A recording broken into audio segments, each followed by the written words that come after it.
여러분 안녕하세요.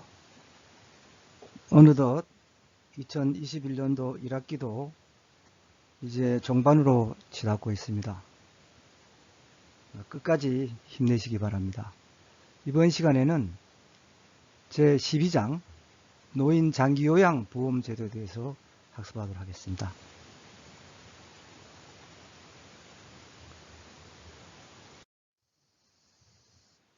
강의 순서는 첫째, 노인 장기요양 보험제도의 의의에 대해서 살펴보고, 두 번째로 노인 장기요양 보험제도의 내용, 세 번째로 재원 조달과 급여는 어떻게 행해지는 데서 알아보고요. 네 번째로 독일이나 일본 등을 중심으로 외국의 장기요양보험에 대해서 학습하도록 하겠습니다.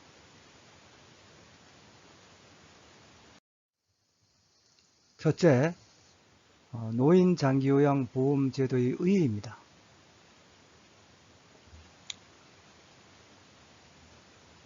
우리나라는 1960년대 이후 국민들의 그 소득 수준이 꾸준히 향상됐고, 또 보건, 의료 기술의 발전 등 전반적 생활 여건이 개선되면서 사망률이 크게 하락했습니다.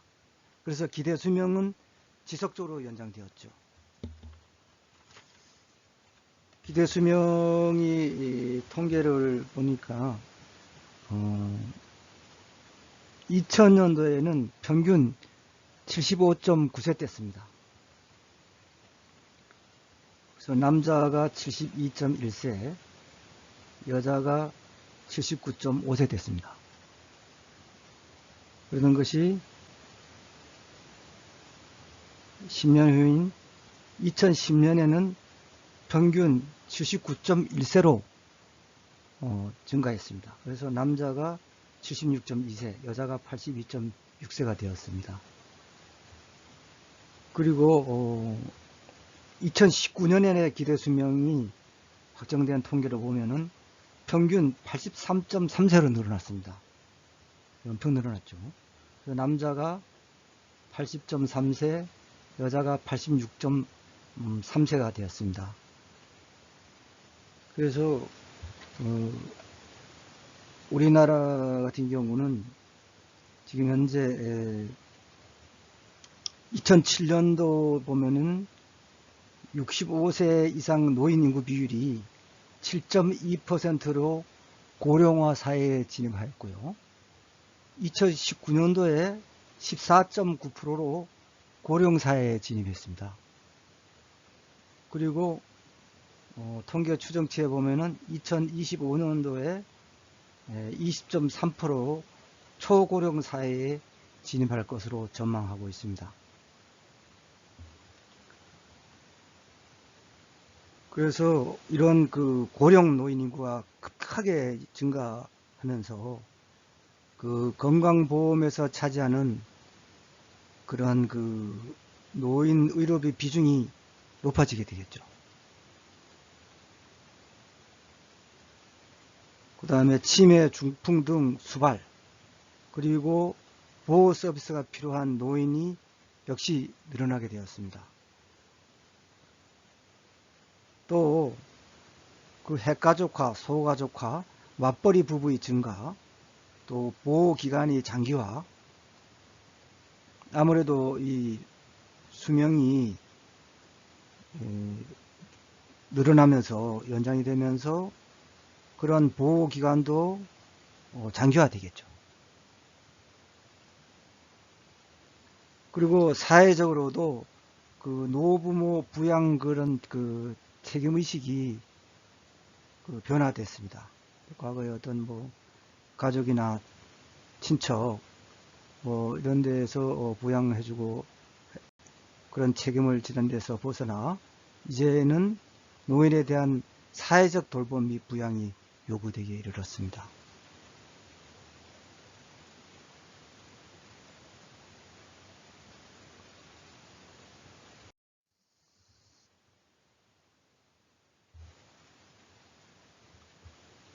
그래서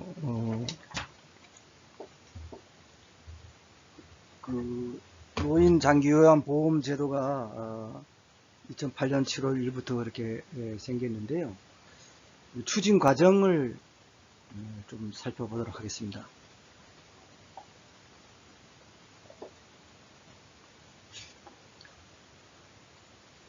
그래서 고령화 사회로 진입하면서 그런 증가하는 노인 문제에 대처하기 위해서 노인 요양보호 문제, 그리고 국민들의 노후 불안 해소, 이러한 그 바탕을 둔 고령화 사회 초기에 공적 장기 요양 제도를 이용할 수 있도록 2000년에 노인 장기 요양 보호 정책 기획단을 설치했습니다.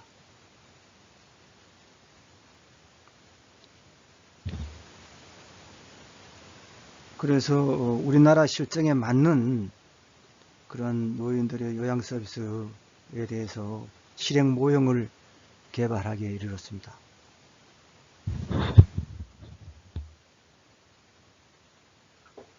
그리고 2003년에 3월에는 공적 노인 요양 보장 추진 계획단이 설치돼 가지고 1년간의 논의와 두 번에 걸친 공청회, 전문가 집단의 조사 등을 종합해 가지고 제도의 기본 골격관을 제시하기에 이르렀습니다.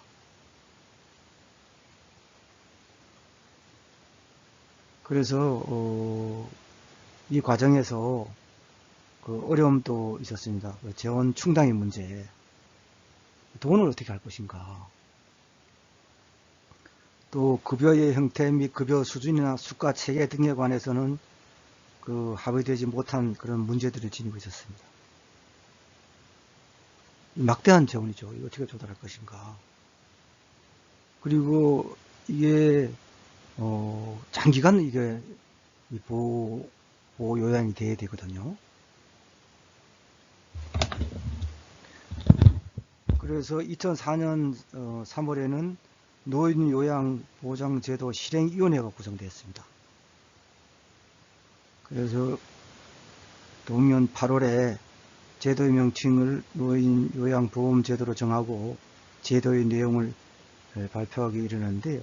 2005년도에 1차 시범 사업을 6개 시군구에서 실시했습니다. 그래서 2006년 2차 시범 사업을 확대 한번 실시해 봤습니다. 그리고 2007년 5월에는 3차 시범 사업을 확대 실시하기에 이르렀습니다. 그래서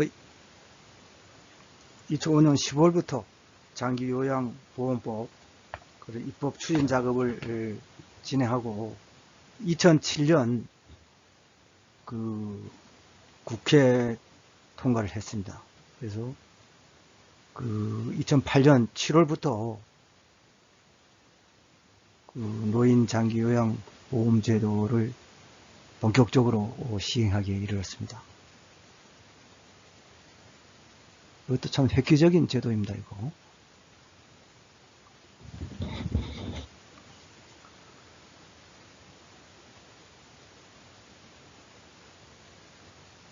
그 세계적으로도 몇 나라 안 됩니다. 독일이라든가 일본, 네덜란드, 이렇게 한국 이러는데요. 몇 나라 안 되고 상당히 고령화가 진행되고 또 재원도 어느 정도 된 이런 나라에서 도입하기에 이르렀죠. 그래서 대상은 65세 이상의 노인, 하지만 또 65세 미만자라 하더라도 치매, 뇌혈관성 질환 등 노인성 질병을 가진 자를 대상으로 하고 있습니다. 그래서 65세 이상이고 65세 미만 자지만은 치매, 뇌혈관성 질환 등 노인성 질병을 가진 자들이다. 그래서 6개월 이상 혼자서 일상생활을 수행하기 어려운 노인의 식사라든지 또 배설 이런 거 돕고요. 또 모욕, 또 취사, 조리, 세탁, 청소, 또 간호, 진료 보조, 또 요양상해가다 상담, 이런 그 상담 등도 이렇게 하고, 장기 요양급여를 사회적 연대 원리에 의해서 제공하는 그런 사회보험 보장, 사회보험제도가 되겠습니다. 그래서 보험금을 다 내고 이러기 때문에 사회적 연대 원리에 의해서 제공되는 사회보험제도다, 이런 특징이 있습니다.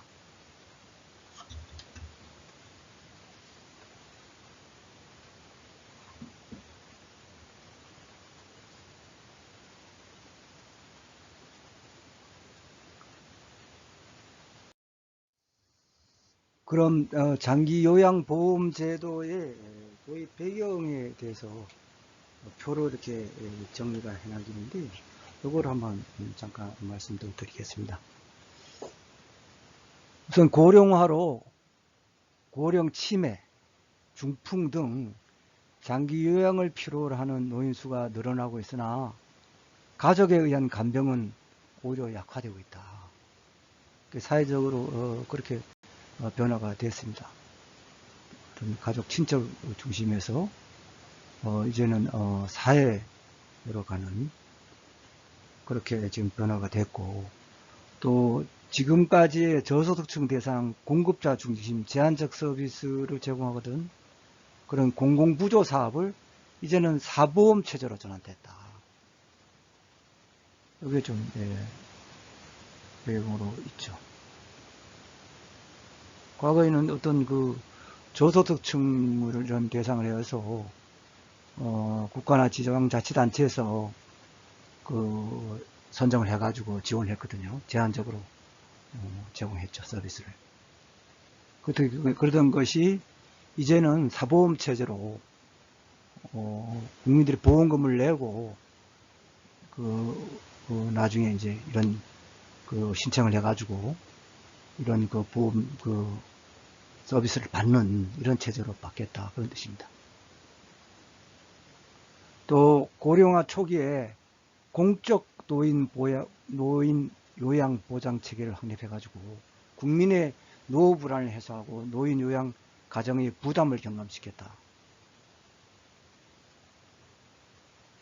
그래서 노인 자신들도 다 나중에 어차피 시간에 가면 노인이 되는 것인데, 그런 노인 그런 생활이 안정이 돼야 되겠죠. 그래야 사회 안정도 되고. 그래서 이런 노인 장기 요양 보험 제도가 생겨남으로써 물론 보험금도 내고 하지만은 노후에 불안하지 않다, 이렇게 보험 제도가 되어 있어 가지고 이렇게 본인 부담금이 좀 있지만은 시설 20%고 일반 재가 같은 경우는 15%입니다만 이런 게 있지만은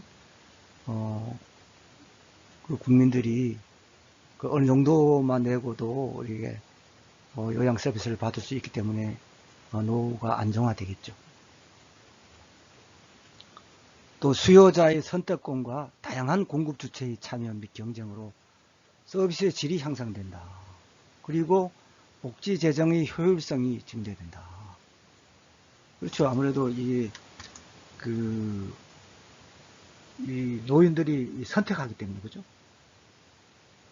선택할 수 있고, 또 다양한 공급 주체가 참여하고 또 경쟁하기 때문에 서비스의 질이 향상되죠.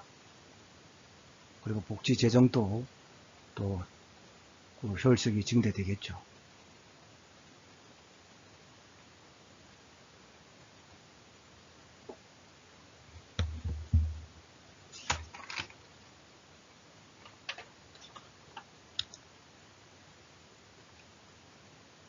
그래서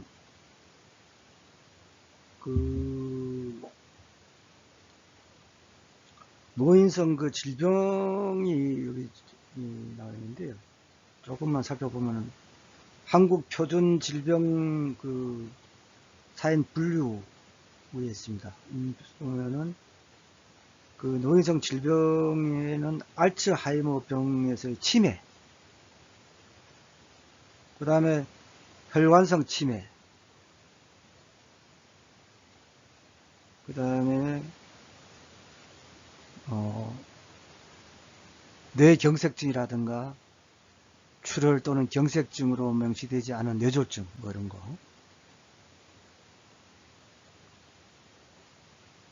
그리고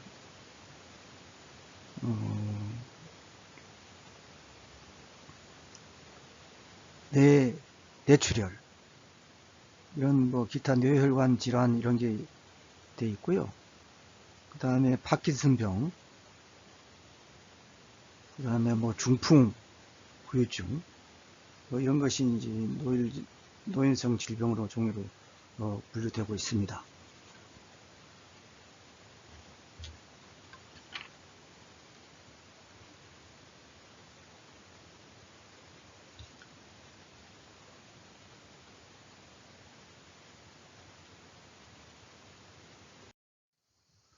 그럼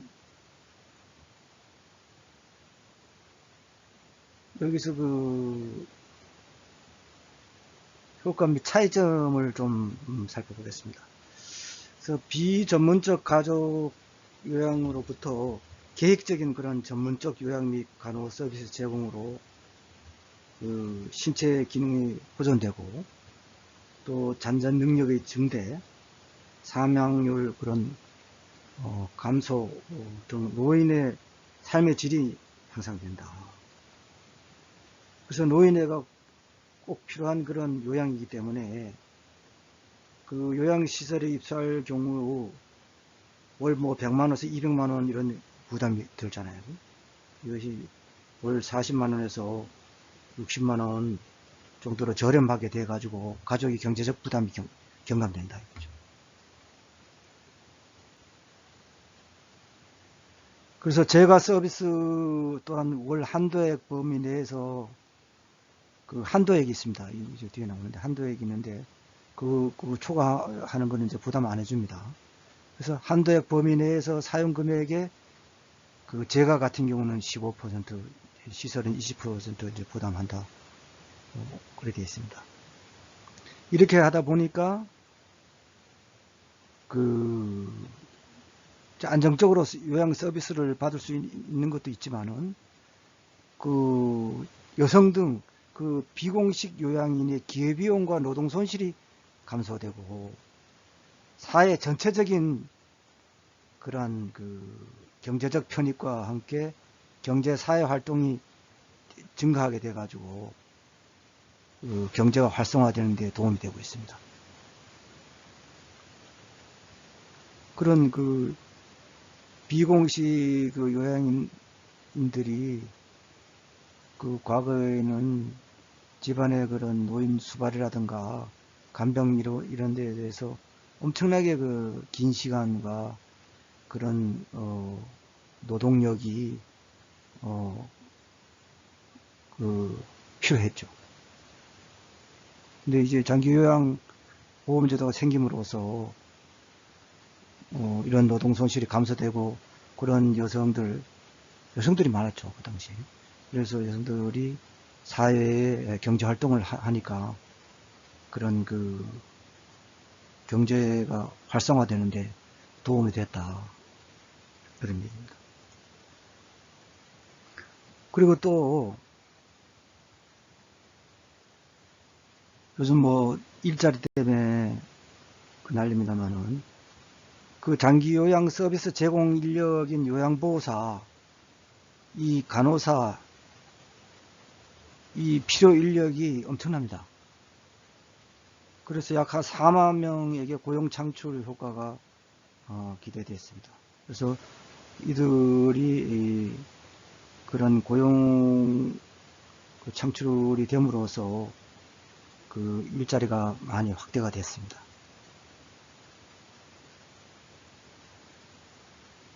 그리고 무엇보다도 급성기 그 병사이라든가 또 요양병원 또 요양시설로 서비스 전달 체계가 그 효율화 되고 노인 의료비 절감 효과가 크게 되었습니다. 그래서 이 표를 보고 그 과거와 그 기존 그런 노인 복지 서비스 체계에 그거하고 노인 장기 요양 보험 제도하고 뭐 다른 점을 표로 한번 정리하는데 한번 살펴보겠습니다.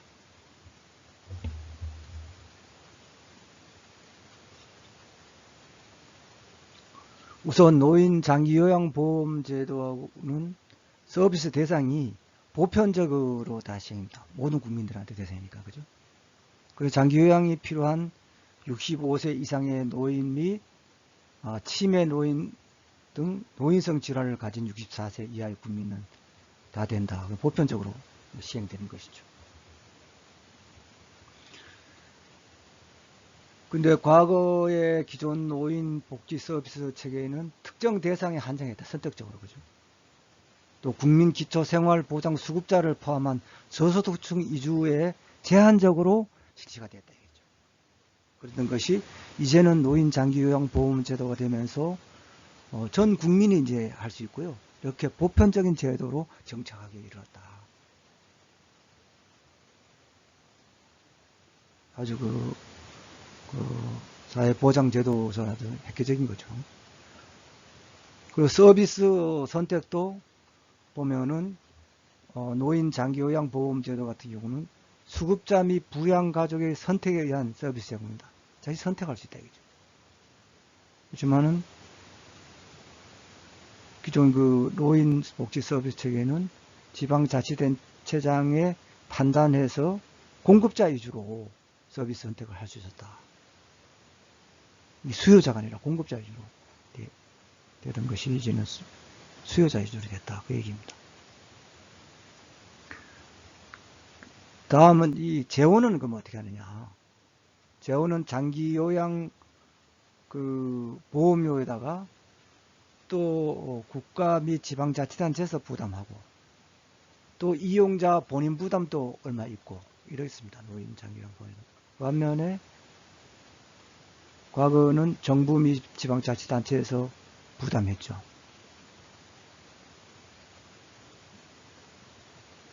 그리고 서비스를 보겠습니다.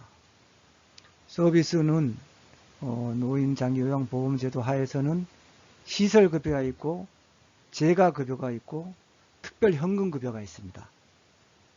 그래서 시설급여 같은 경우는 뭐 요양시설에 이제 들어가서 서비스 받는 거고, 재가급여는 방문해서 집에 와가지고 요양해 주는 게 있고, 또 방문해서 모욕을 시켜주는 게 있고, 또 간호사가 와갖고 방문 간호를 하는 게 있고, 또 주야간 또 거기에 가가시설에 가가지고 보호받는 게 있고, 단기 보호를 해가지고 단기간 어떤 시설에 그런 보호하는 게 있습니다. 그래서 또 특별히 현금으로 주는 게 있습니다. 그래서 뭐 도서벽지 같은데 이런 사정이 있어가지고 그런 그 시설에 갈 수 없고 요양시설에 갈 수 없고 가족이 가족 등이 이제 요양하는 경우에 가족들한테 그 요양비 현금을 줍니다. 근데 기존 노인 그 복지 서비스 과거에는 시설 재가 서비스를 제공하나 서비스 질에 대한 관리가 미흡했다. 또 시설에 대한 지원 방식을 보면은 시설급여, 뭐 재가급여 제공자는 비용을 국민건강보험공단에 청구해가지고 그 공단은 그 청구된 장기 요양급여 및 비용 등의 적정 여부를 심사해가지고 지급한다 이거죠. 그래서 과거에는 지방자치단체를 통해서 시설 입소 인원 또는 연간 운영 비용을 기준으로 정액을 지급했습니다. 사후 정산했고. 그래서 이런 표로 이렇게 살펴봤는데요.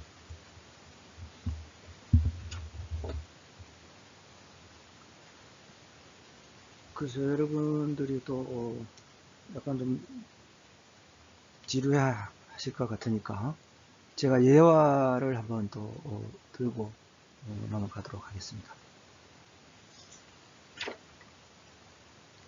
늦기 전에 이제 빨리 준비를 해야 되는데요.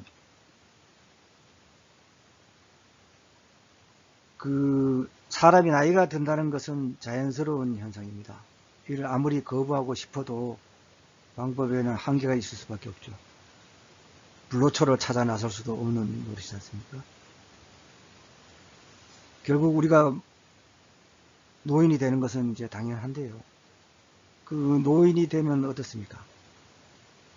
신체 재생 능력도 떨어지고 기능도 약화되며 이에 따라 심리적 변화도 심화됩니다.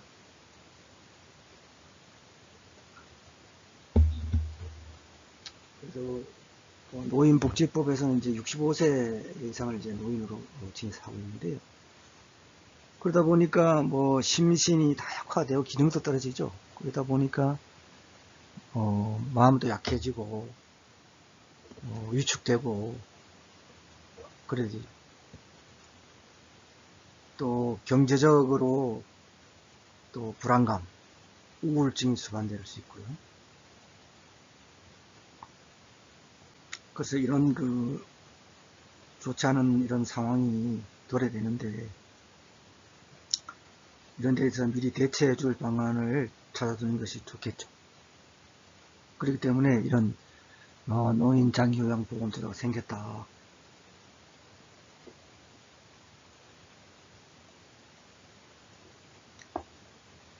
그래서 노인복지 정책과 관련된 21세기 고령화 사회의 특징을 알아두면 좋을 것인데요. 다음 중 세 가지는 노인복지 정책과 관련한 21세기 고령화 사회의 특징을 설명하고 있는데 다른 하나는 별로 관계가 없는 설명이 있습니다. 한번 골라보시죠. 1. 21세기 고령화 사회는 노령기 마지막 의존적 생활기간이 보편적 생활주기의 일부가 될 것이다. 두 번째, 전통적 가족생활 가치관이 크게 쇠퇴하면서 노인들이 가족에 의해 부양될 가능성은 희박하다. 세 번째로, 노인 단독 가구 증가와 가족 크기의 축소가 예상된다. 넷째, 노인들의 정치 참여도는 급속히 낮아질 것이며 노인 복지의 국가 정책은 지역 간의 비교적 시각에서 추진될 것이다. 어느 겁니까?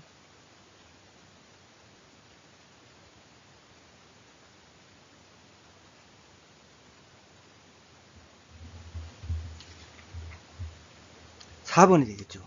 노인들의 정치 참여도가 낮아지지 않죠. 노인들이 급격히 늘어나고 이래서 노인들의 정치 참여도는 증가하죠. 그죠?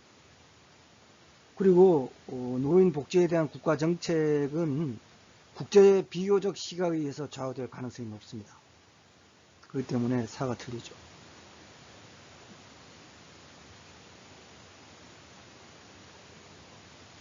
그래서 유엔에서 이런 공고하고 이런 데에서 많은 영향을 미치죠.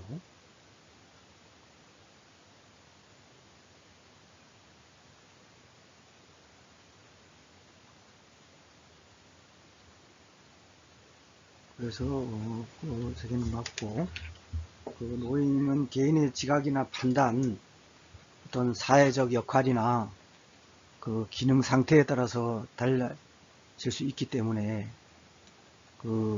단순히 어떤 사전적으로 어떤 기계적 물리적으로 나이가 많은 사람을만 규정 지을 수 없습니다.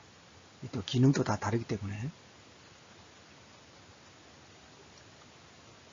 그래서 노인에 대한 개념은 그런 그 신체적, 사회적, 심리적 요인을 모두 파악해야 합니다.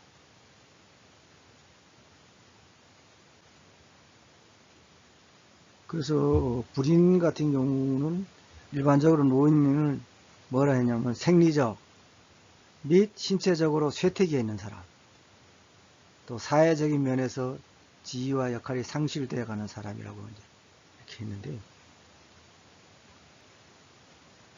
그래서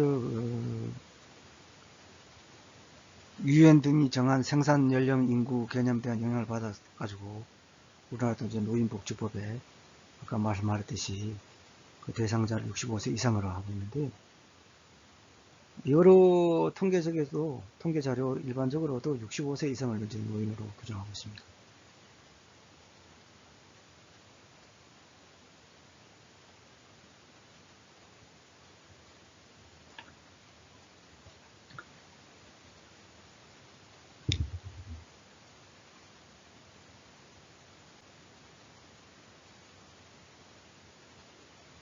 그래서 노인복지 정책 같은 경우 보면은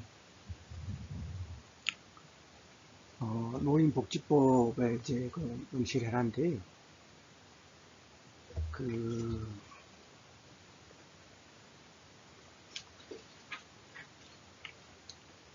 기본 이념에 보면은 그 노인은 후손의 양육과 그 국가 및 사회의 발전에 기여하여 온 자로서 존경을 받으며 건전하고 안정된 생활을 보장받는다, 이렇게 되어 있습니다. 두 번째로, 또 노인은 능력에 따라서 적당한 일에 종사하고 사회적 활동에 참여할 기회를 보장받는다고 되어 있습니다. 또 세 번째로는 노인은 노령에 따르는 심신의 변화를 자각하여 항상 심신의 건강을 유지하고 그 지식과 경험을 활용하여 사회의 발전에 기여하도록 노력해야 한다 하고 노인복지법에 2조에 그 명시를 하고 있습니다.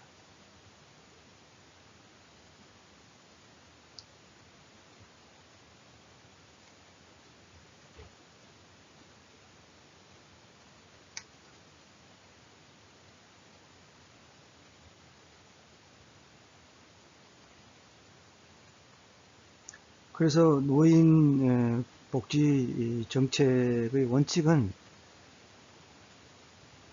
그 첫째, 노인은 그 어떠한 면에서도 차별받지 않는 그런 인간적인 권리로서 존엄성이 존중돼야 한다는 존엄성의 원칙이 있고요.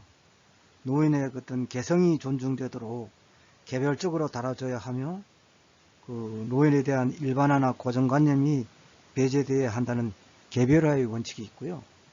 또 노인 자신의 복지 서비스를 위한 선택 및 결정이 노인 스스로 가능해야 된다는 자기 결정의 원칙이 있고, 또 모든 노인에게는 권리와 책임이 수반되어야 한다는 이제 권리와 책임의 원칙이 있습니다. 이거는 좀 참고해 두시고,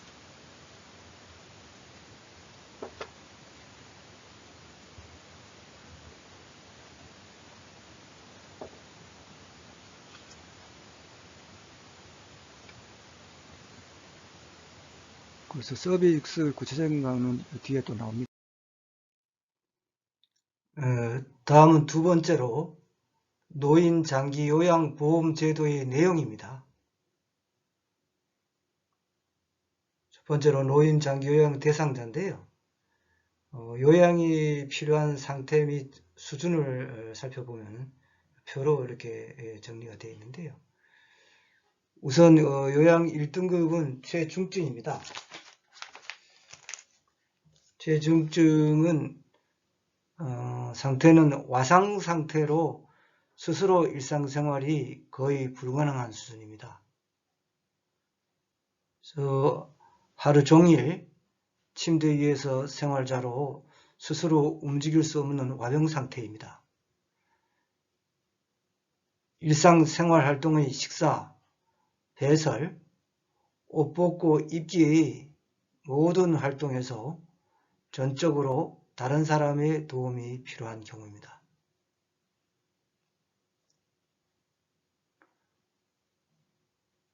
다음 요양 2등급인데요. 중증인데 일상생활이 곤란한 중증 상태입니다. 휠체어를 이용하지만 앉은 자세를 유지하지 못하고 식사, 배설, 옷 벗고 입기 등에서 다른 사람이 완전한 도움이 필요합니다. 하루 중 대부분의 시간을 침대 위에서 지내는 경우가 많다. 다음 요양 3등급으로 중등증인데요. 부분적인 요양 보호가 필요한 상태입니다. 식사, 배설, 옷 벗고 입기 등에서 부분적으로 도움이 필요하다. 다른 사람의 도움을 받아야만 외출이 가능하다. 요양 4등급의 경우에는 심신의 기능 상태 장애로 일상생활에서 일정 부분 다른 사람의 도움이 필요한 사람이다.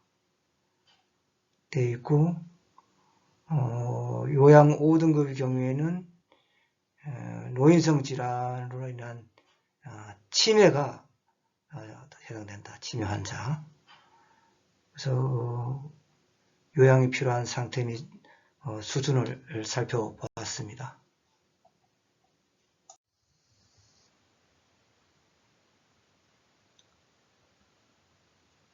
그래서 장기 요양 등급 판정 기준인데요.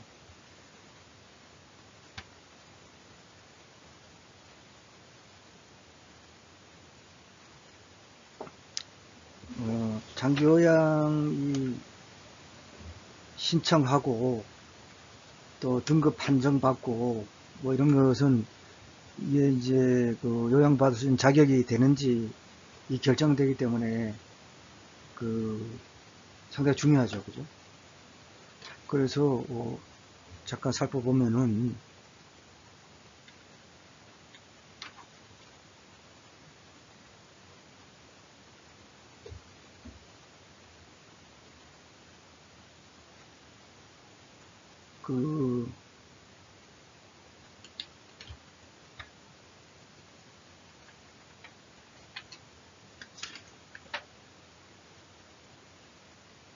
그래서 장기 요양 요양 인정의 신청 자격이 있는데요.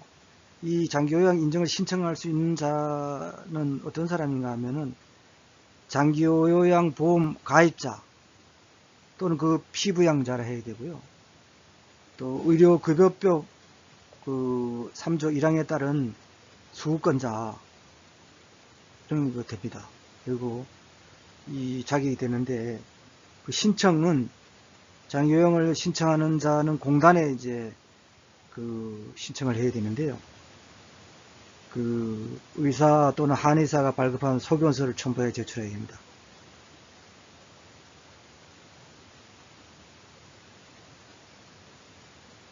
그런데 거동이 아주 불편하거나 도서 벽지 지역에 거주해 가지고 의료기관을 방문하기 어려운 자 등 대통령령으로 정하는 자는 의사 소견서를 제출하지 않을 수도 있습니다. 그렇게 되면은 공단에서 신청서를 접수해 가지고 어떻습니까?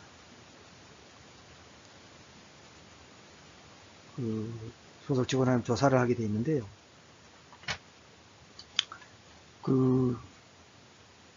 시군이나 시군구 또 특별자치시나 특별자치도에 조사를 의뢰할 수도 있고 공동조사를 할 수 있습니다. 그래서 심지 상태, 그 다음에 필요한 장기요양 급여의 종류, 내용 이런 것들을 조사를 하는데요. 그래서 등급 판정이 있는데요. 이제 여러분들 지금 여기 이제 슬라이드에 있는데 공단에서 이제 조사가 완료된 때 여기서 공단은 국민건강 보건공단을 얘기하는 겁니다. 공단이. 그런 그 조사 결과서 이런 거를 심의에 필요한 자료를 등급판정위원회에 제출해야 됩니다.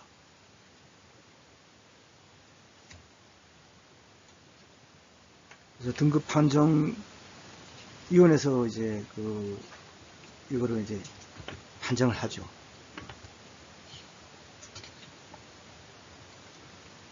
그래서 등급판정위원회는 그러면 어떻게 설치됐냐 한번 알아보겠습니다.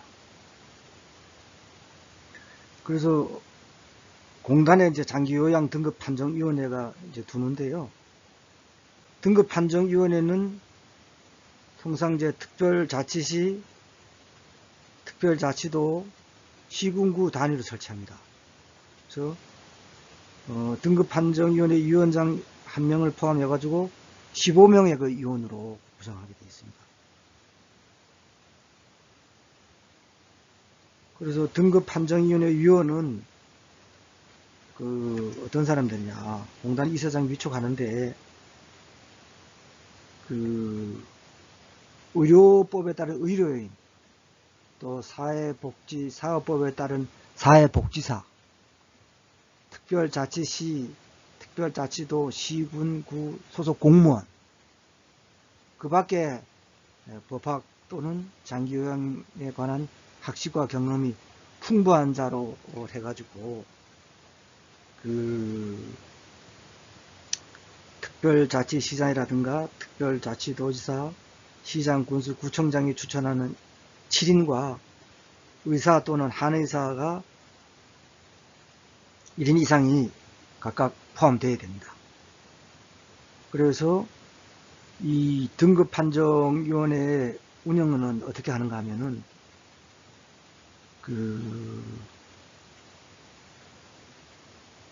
등급판정위원회 회의를 하는데요. 이래 신청이 들어오면은 조사를 해갖고 공단에서 등급판정위로 넘어오면은 구성원 과반수의 출석으로 개의하고 회의를 연다는 겁니다. 열어서 출석위원 과반수의 찬성으로 의결합니다.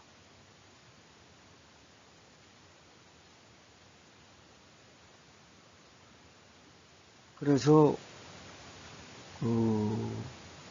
장기요양 등급을 심신의 기능 상태에 따라서 판정을 하는데요. 우선 1등급은 심신의 기능 상태 장애로 일상생활에서 전적으로 다른 사람이 도움이 필요한 자로서 장기요양 인정 점수가 95점 이상인 자입니다. 이건 95점.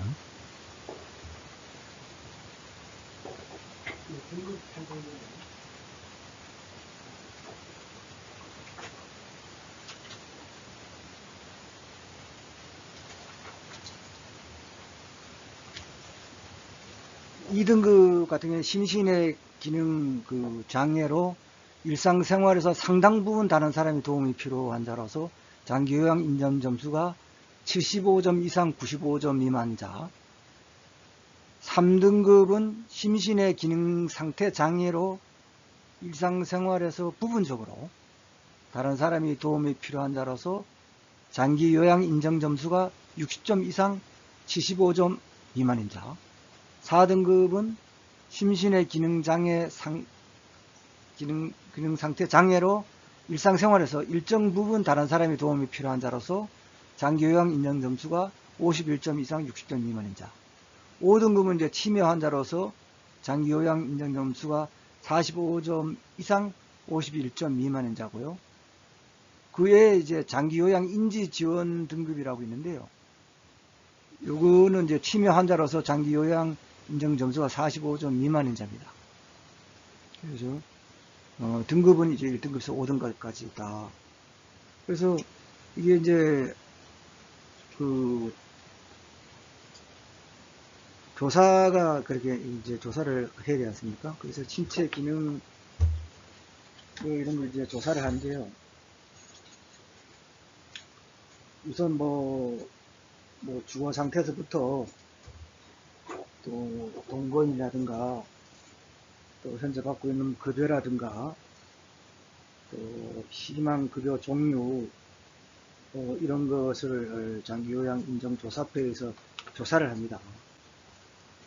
그래서 그 신체 기능 영역 같은 경우에는 완전 자립이냐, 부분 도움받냐, 완전 도움이냐, 이런 거로 구분해가지고 옷 벗고 있기라든가, 뭐 세수하기, 양치질하기, 목욕하기, 식사하기, 체위 변경하기, 일어나 앉기, 또 옮겨 앉기, 방 밖으로 나오기, 화장실에 사용하기, 대변 조절하기, 소변 조절하기, 뭐 머리 감기, 뭐 이런 것도 다 조사하고요. 그리고 일상생활 자립도, 그 치매 노인 같은 경우는 이제 인지증 같은 거죠. 이런 거 하고 조사도 하고, 사회생활 기능 영역에는 최근 한 달간의 상황을 종합해가지고 일상생활에서 동작할 때 다른 사람의 도움을 어느 정도 받는지, 그래서 집안일을 하기, 뭐 식사 준비하기, 빨래하기, 금전관리, 물건 사기, 전화 사용하기, 교통수단 이용하기, 근거리 외출하기, 몸단장하기, 약청계 먹기, 그런 거.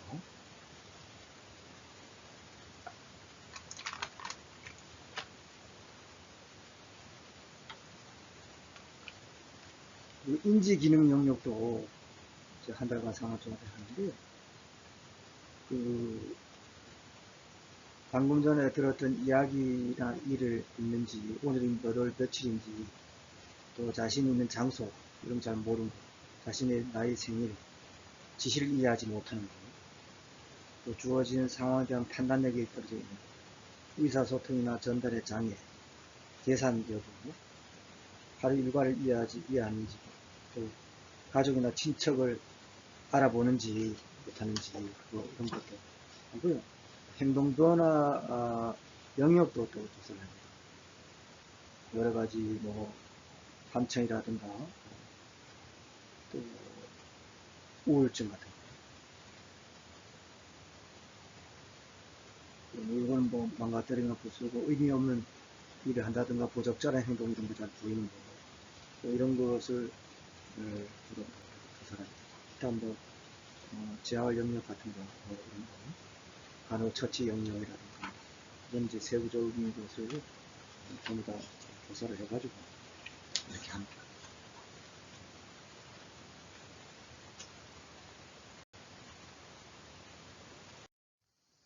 그래서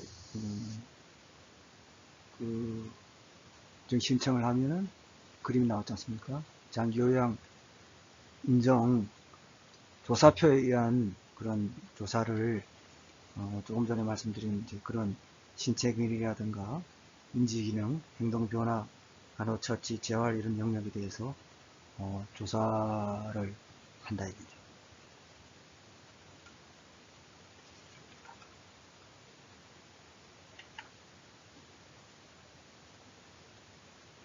그래서 나오는 사람들은 이제 간호사나 사회복지사, 물리치료사 등으로 구성된 공단 소속 그 장기요양 직원이 직접 방문해가지고 그런 그 장기요양 인정조사표에 따라서 조사를 하게 되는 것이죠. 그 장기요양 인정 점수를 아까 좀 전에 학습한 그 산정해가지고 또 필요한 의사소개서를 제출해서 등급 판정위원회에서 판정을 하죠. 그래서 1등급에서 5등급 판정을 하고 또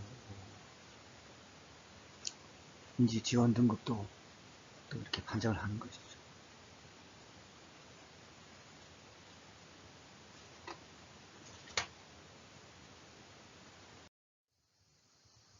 다음은 재원 조달과 급여입니다. 뭐 돈 문제인데요. 재원 조달은 기본적으로 사회보험 방식의 보험료로 조달한다. 그래서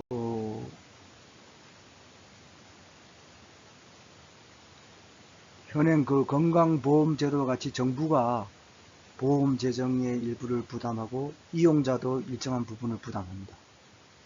그래서 장기 요양 그 보험료 예상 수입액의 20%를 공단에 지원하도록 되어 있습니다. 정부에서. 그래서 보험료율은 건강보험의 보험료에 그 일정 비율을 곱하여 산정하게 되어 있는데요. 금년도에는 11.52%입니다. 그래서 되어 있고, 장기요양 서비스 비용의 부담료는 시설급여 20%, 재가급여 15%다. 아까 말씀드렸고, 그죠?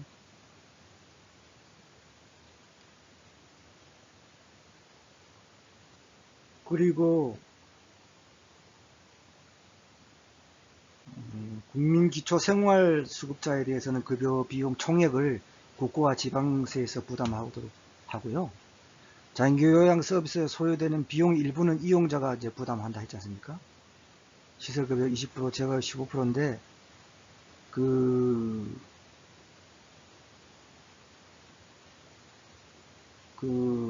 이런 경우에는 또 60%를 경감해 주는 경우가 있거든요. 그럼 뭔가 하면은 그 의료급여법 3조 제1항 2호에서부터 9호 규정에 따른 수급권자. 어떤 사람인가 하면은 제9호법에 따른 의료급여 필요자, 그 다음에 의사상자, 그 다음에 입양된 18세 미만 아동, 또 국가유공자나 국가무형문화재 보유자나 또 북한 이탈 주민과 그 가족, 이런 같은 경우는 60% 감경되고요. 또 국민건강보험법 시행규칙 제15조에서 본인 부담 경감 인정을 받은 자, 또 천재지변 등 보건복지부용 사유로 생계곤란자, 또 일정 재산 이 기준 이하자, 이런 사람들 저소득층에 대해서는 60%를 경감해 주고 있습니다. 교재는 50% 되는데 60%입니다.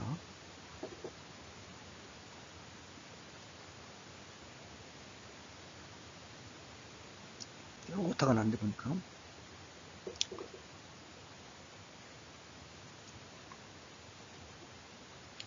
그래서 이거는 우리가 이제 직접 이게 다 다르죠. 이렇게 요양 그런 장기 요양 그 등급 판정도 받고 또 이런 그 본인 비용도 부담하고 이런 시설급여 20%, 재가급여 15% 이런 것도 하고 또 보험료도 이렇게 곱해서 또 내고 이런 거는 이제 알아두시고요.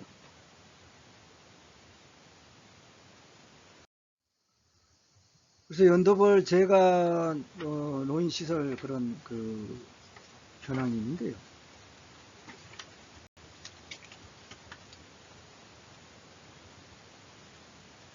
이건 뭐 참고해 두시고요. 넘어가겠습니다. 그래서 제가 급여 내용입니다. 노인 장기 요양 급여에 있어 가지고 이제 제가 급여에 뭐 시설 급여가 있고 특별 현금 급여가 있다 했지 않습니까? 이제 가장 많이 들죠. 제가 급여. 이제 사회도 이제 이런 방향으로 많이 가는데요. 선진국 같은 경우도 어떤 그 지역사회에서 어떤 커버 이런 케어하는 경우가 이제 많이 늘어나고 있거든요.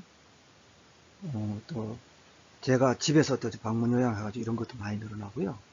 그래서 제가 급여는 방문 요양이 있고 또 방문 목욕이 있고 방문 간호가 있고 주야간 보호가 있고 단기 보호 기타 제가 급여인데 하나하나 설명해 드리겠습니다. 방문 요양은 좀 가장 많이 일하죠. 장기 요양 인력이 수급자의 가정을 방문해 가지고 신체 활동 및 가사 활동을 지원하는 서비스입니다.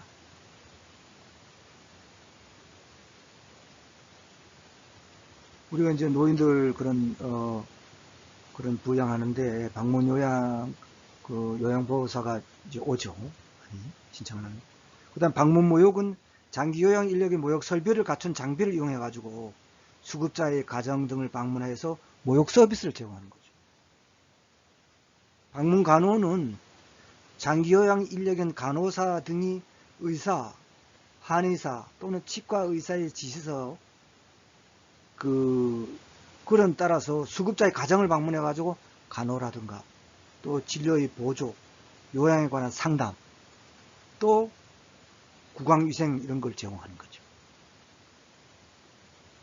주야간 보호는 뭐냐? 하루 중에서 일정 시간 동안에 그런 장기 요양 기관에서 보호해서 신체 활동 지원하고 심신의 기능의 유지 향상을 위한 교육 훈련, 뭐 이런 레크리에이션도 하고 이런 제공하는 서비스입니다. 또 단기 보호가 있는데요. 단기 보호 같은 거는 일정 기간 동안, 어떤 시간이 아니고 이제 기간 동안에 조금 장기 요양 기관에 보호해 가지고 신체 활동 지원 및 심신 기능 유지 향상을 위한 교육 훈련 이런 제공을 하는 서비스를 한다. 기타 재가급여로는 수급자한테 일상생활, 신체 활동 지원에 필요한 용구를 제공하거나 또 가정을 방문해 가지고 이 재활에 관한 지원을 한다 이거죠. 그런 게 기타 재가급여가 되겠습니다. 그래서 우리가 이 재가급여 같은 경우는 통상적으로 가장 많이 이루어지지 않습니까? 그래서 이거는 우리 학생들이 반드시 알아두셔야 되겠습니다. 어떤 일을 하는지, 방문 요양, 방문 모욕, 또 방문 간호는 어떤 사람들이 와서 어떻게 하는지, 주야간 보호하고 또 단기 보호는 어떻게 다른지, 기타 재가급여는 어떻게 이루어지는지, 어떤 방법으로 이루어지는지, 뭘 해주는지 이런 것을 알아야 되겠습니다.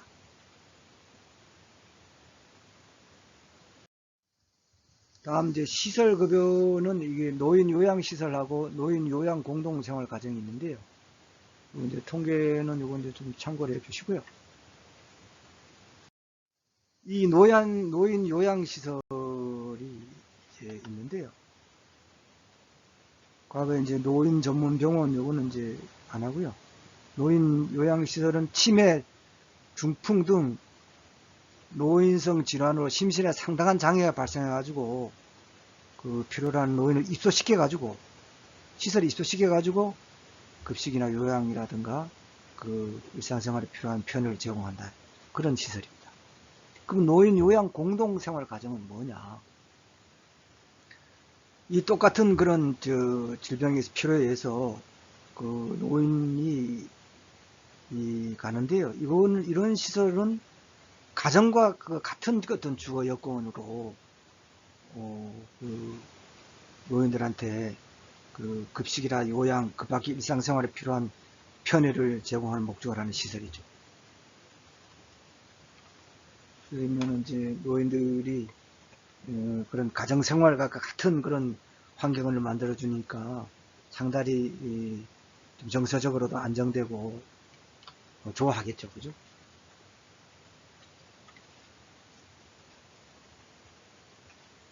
그래서 이런 시설급여에는 이런 게 있다.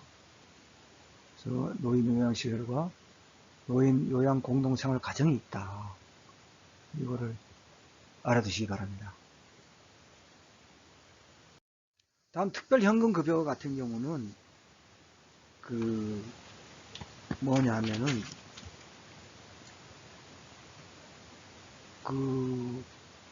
도서, 벽지 등 요양시설이 없어가지고 불가피하게 가족 등으로부터 요양을 받는 경우에 지급되는 현금급여입니다. 여기는 이제 가족 요양비가 있고 특례 요양비, 요양병원 간병비가 있는데요. 이제 특례 요양비하고 요양병원 간병비 같은 경우는 지금 시행 유보 중입니다. 그래서 이제 가족 요양비만 주로 하는데요. 이게 뭐냐? 도서, 벽지 등 장기 요양기관이 부족한 지역에 거주하거나 또 천재지변 등으로 요양시설 이용이 어려운 경우, 또 신체, 정신, 성격 등의 사유로 가족 등이 장기 요양하는 경우에 이제 지급하고, 뭐 감염병이 있는 이런 사람이라든가, 뭐 이렇게 대인 또 이렇게 기피하고 이런 사람도 있지 않습니까?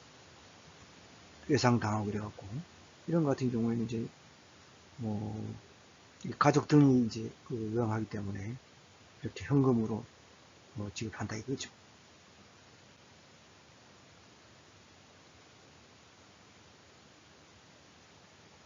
일단 이제 뭐 천재지변이나 그 밖에 이와 유사한 사유로 인하여 장기요양기관이 제공하는 장기요양급여를 이용하기 어렵다고 그 보건복지부 장관이 인정하는 자, 이런 사람들은 특별 현금급여를 한다 이거죠.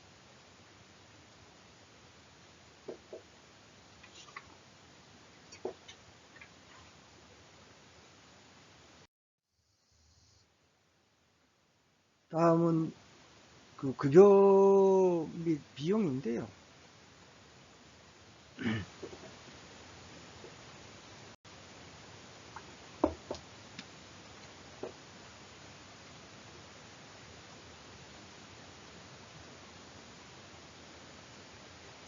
근데 이제 그 아까 장기요양기관이 이제 수급자에게 재가급여, 시설급여를 제공한 경우에는 공단에 장기요양급여 비용을 청구하지 않습니까? 그래서 공단은 이제 심사해가 주는데, 장기요양기관에다 지급하는데, 이때 재가 및 시설의 급여 비용은 그 급여 종류 및 장기요양 등급에 따라 가지고 장기요양위원회라고 있습니다. 거기서 심의를 거쳐 가지고 그 보건복지부 장관이 정한 그 곳이 됩니다. 그래서 장기요양급여 같은 경우는 장기요양 인증서, 장기요양급여 종류 및 내용에 따른 표준 장기요양 이용 계획서를 이제 고려해가지고 필요한 범위 안에서 제공하는데요. 그 계획서에는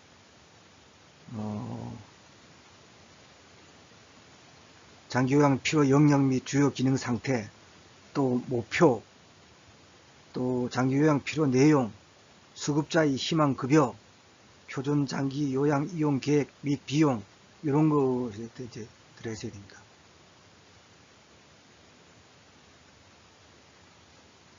그래서 장기 요양 급여 비용은 급여의 종류별 급여 비용 및 산정 기준에 의해서 산정합니다.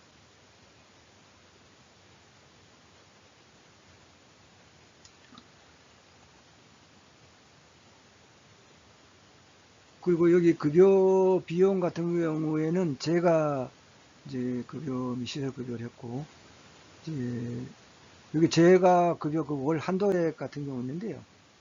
이것은 그 찾아보려면은 이건 이제 교전이 2018년 통계로는 안 돼요. 금년도 2021년도 5월 1일 시행된 게 있습니다. 장기요양 급여 제공 기준 및 급여 비용 산정 방법 등에 관한 고시 해가지고 보건복지부 고시 제 2021-119호 요거를 참고하시기 바랍니다. 그래서 여기 보면은 뭐 제가 급여월 한도액 같은 경우는 조금만 말씀드리면은 시간 제약 때문에 이거 다 일일이 다 소개할 수 없습니다. 양해해 주시고요. 1등급은 152만원 정도 됩니다. 한도액이. 그리고 5등급은 102만 1천원 정도. 임지지원 등급 같은 경우는 57만 3천원 정도 이렇게 보게 되어 있고요. 한도액이.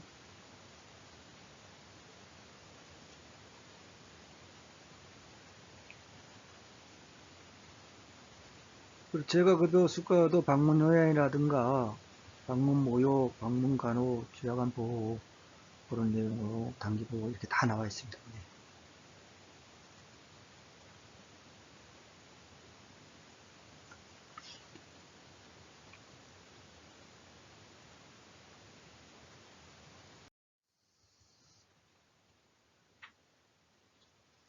다음은 요양보호사가 있습니다. 실질적으로 케어를 하는 사람들이죠. 그죠?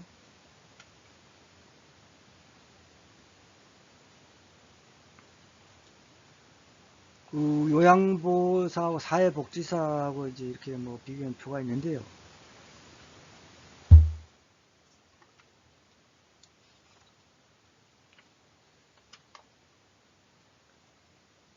그래서 국가 인정 여부는 둘 다 국가 인정 자격이 이제 있어야 되고요. 또 주요 업무는 사회복지사는 이제 여러 학생분 같은 경우는 이제 그 사회복지사가 되실 건데, 사회복지시설의 기획, 행정, 관리, 상담 이런 것도 하고, 대상자의 원조라든가 프로그램 계획 등을 이제 짜고, 반면에 요양보호사 같은 경우는 노인성 질환 판정을 받은 그 노인에게 이제 요양 서비스를 제공하는 것이죠. 자격 취득은 사회복지사는 전문대학 이상 나와야 되고, 대학 이상의 기관에서 전공 교과목을 이수하고 졸업을 해야 됩니다. 반면에 요양보호사는 그런 학력 제한이 없고, 그 요양보호사 교육원에서 240시간 이상의 교육 이수 후 국가 자격 응시 후 이제 합격을 하면 됩니다. 서비스 대상은 사회복지사는 사회복지시설의 모든 클라이언트인데 비해서 요양보호사는 노인요양 재가시설의 노인들만 이렇게 할 수 있습니다. 또 시설에서 지휘는 사회복지사는 팀장급이죠. 총 관리도 해야 되니까. 요양보호사 같은 경우는 실제 케어를 담당하는 사람들이죠.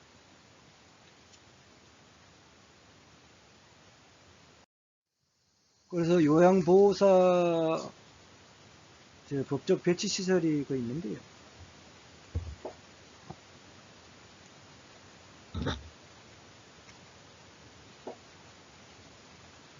그 노인 주거 복지시설, 노인 의료 복지시설, 노인 전문 병원은 아닙니다. 제가 노인 복지시설입니다. 이제 배치하고요.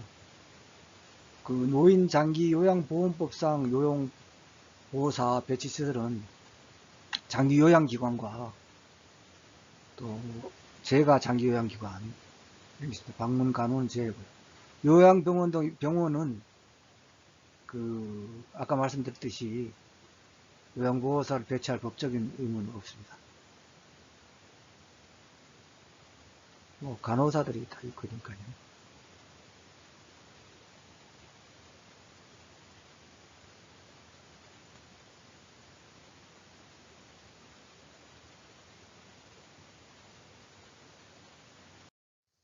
다음은 끝으로 외국의 장기 요양보험입니다. 우선 독일의 사례를 보겠습니다.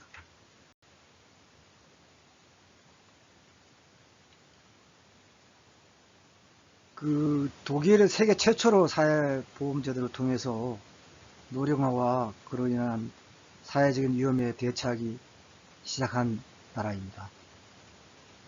그래서 1995년부터 수발보험제도를 시행하기 행되는데요. 의료보험에 가입한 사람이면은 누구나 수발보험에 가입해야 하고, 보험료는 가입자 및 사용주가 각각 50%씩 납부를 하도록 했습니다. 그래서 독일의 수발보험은 재정 전액을 피보험자에게 부담시키고요. 강제성이 있는데, 의료보험 가입자는 누구나 강제적으로 그렇기 때문에 수발보험에 가입해야 됩니다.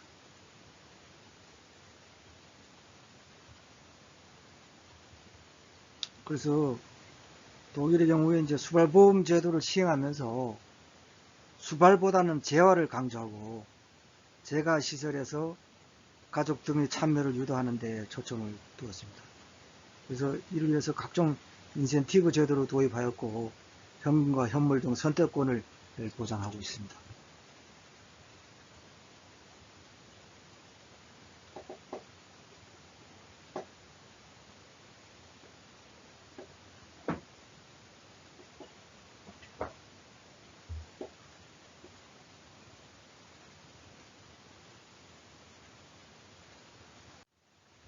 다음 이제 미국 같은 경우에는 민간보험에 주로 의지를 많이 합니다. 그리고 미국에는 장기 요양이 필요한 사람을 대상한 그런 장기 요양보험 상품이 많습니다. 그래서 공적인 그 장기 요양 그런 보험, 사회보험이 이런 게 없고 시스템이 없고 제한적이기 때문에 장기 요양이 건강보험 적용보험에서 그런 제외되어 있으며 장기 요양 서비스 비용이 또 매우 비쌉니다. 그래서 민간 장기 요양보험은 주로 생명보험에서 취급하는데 그 요양원이라든가 재가 서비스, 노인 데이케어, 호스피스 등 이렇게 다양합니다.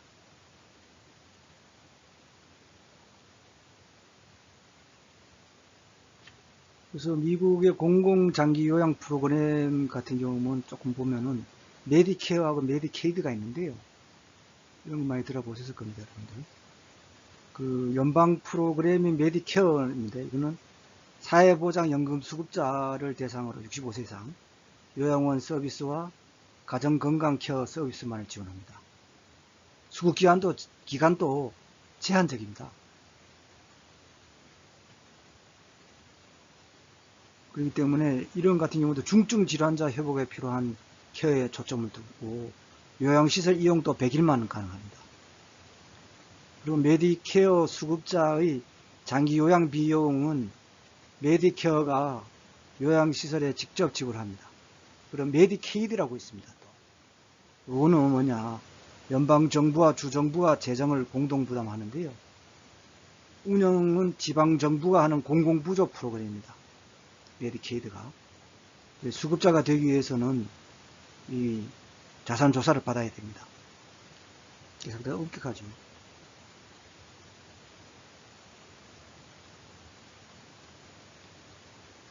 그래서 민간 프로그램에 의한 그런 그 요양은 그 중산층에도 부담적으로 상당히 비싸다고 합니다. 그래서 미국은 그 고가이기 때문에 가입자가 민간 장기 보험, 요양보험이 많지 않습니다.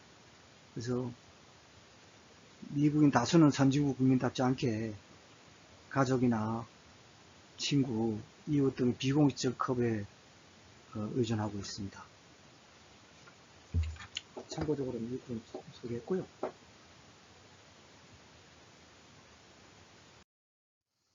다음 일본 같은 경우는 그 2000년 4월부터 시작된 일본 개호보험입니다. 사회보험 방식에 의한 장기 요양보험 보장제도인데요.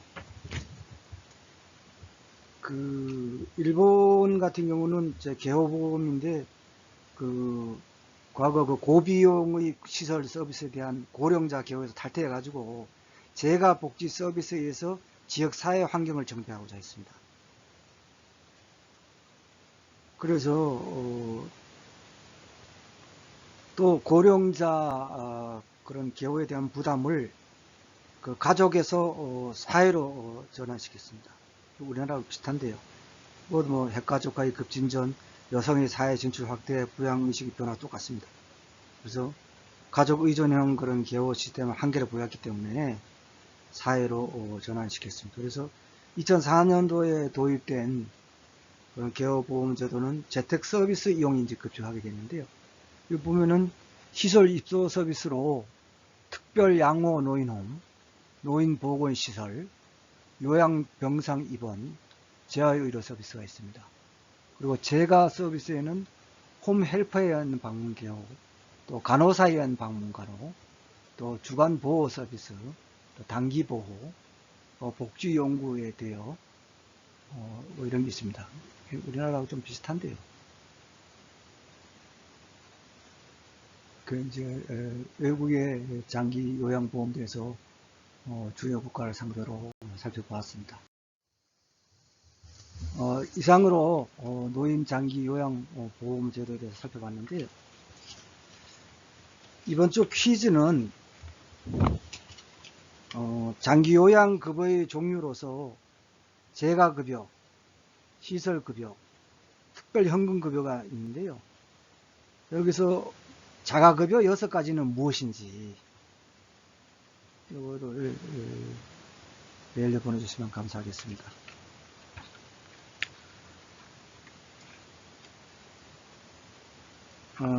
코로나로 매우 힘들고 코로나도 지속적으로 지금 발생되어 있고 줄어들지 않고 있는 상황이고요.